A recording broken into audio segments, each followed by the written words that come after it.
Assalamu alaikum. So today we're going to do something new in this video. I'm going to show you how I'm living here in Turkey. What's my daily routine here in Turkey? So we're going to start with dinner, which is perhaps an odd place to start. But I found that what you do from dinner onwards really sets the tone for the next day. So I actually like to think of my day starting with dinner. So dinner right now is at 6 p.m. This is when I like to eat the last main meal of the day. And from dinner to al-Maghrib, which is around 8:30, I try to do some light work, some planning for the next day. Maybe I'll snack, but then when Maghrib happens, I stop doing any work and I stop eating as well. No food after Maghrib. And from 8:30 to 10, which is when Al-Isha is, I'm basically just unwinding, preparing for the next day by not doing anything. And then when Isha happens, I try and pray Isha and then go to sleep. So I try not to do anything after Isha at all. Or actually, before Isha happens, I try to be prepped for sleep so that I can pray Isha and then go directly to sleep. So with that, I will see you tomorrow, inshallah.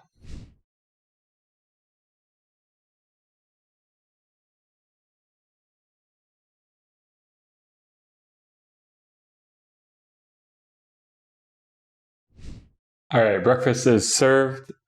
Typically, I don't like to eat breakfast immediately after I wake up. It's actually now close to 9 o'clock. I like to do some work, and then once I feel hungry, eat breakfast. My wife and I have made it a point to eat our breakfast before the little one wakes up. For obvious reasons, once he's awake, he demands full attention.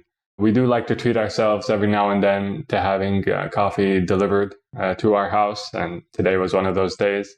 I'm not really a big fan of trying to build generational wealth through saving on coffee. I think, buying a coffee from Starbucks or your favorite store brings you happiness, then it's perhaps one of the greatest happiness to cost activities that you can do. I think if buying coffee every now and then is a financial burden for you, then you should really think about increasing your income, as opposed to cutting back on a relatively small expense that can bring you a lot of joy, and it certainly does for us. So yeah, that's breakfast. All right, on my way to the office, I rented out a co-working area basically so that I could get more work done.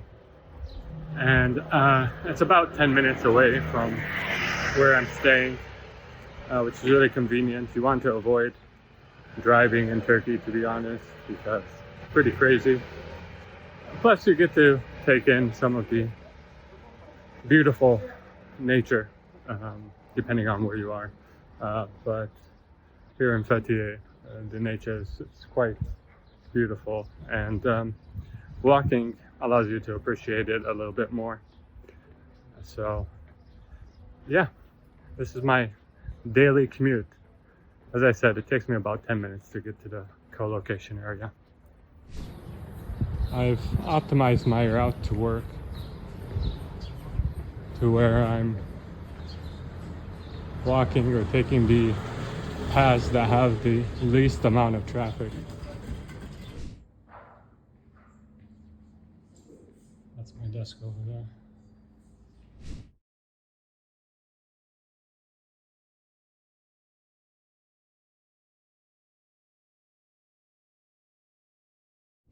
Today is Jummah, so leaving work to attend the khutbah.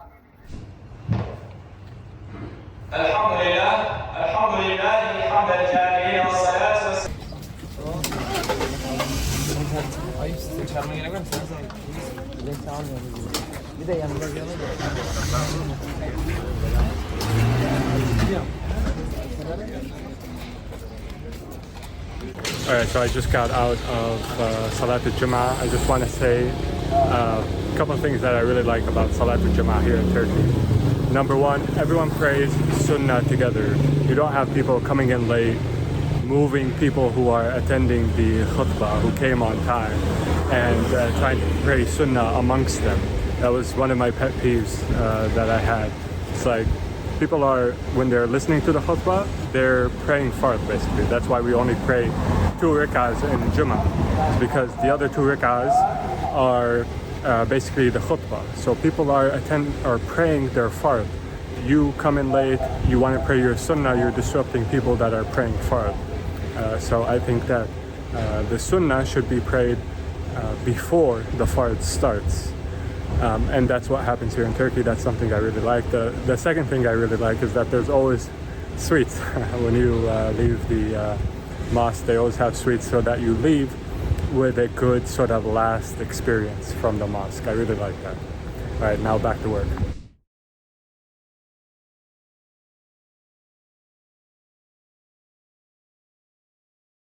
All right, so just got out of the co-working space. It is 7:20 right now. So yeah, if you're into entrepreneurship to escape the 9 to 5, then you will escape the 9 to 5. You'll just end up doing 9 to 7 or 8 to 7 or something like that. So yeah, that was the typical work day for me. Nothing fancy. Now on the weekends I like to take Saturday off, and then Sunday is for planning. And so I make it a point not to do any work on Saturday, just kind of clean my mental slate, so to speak, and then Sunday I do planning for next week. And at the end of the quarter I'll do planning for the next quarter, and at the end of the year I'll do planning for the next year as well.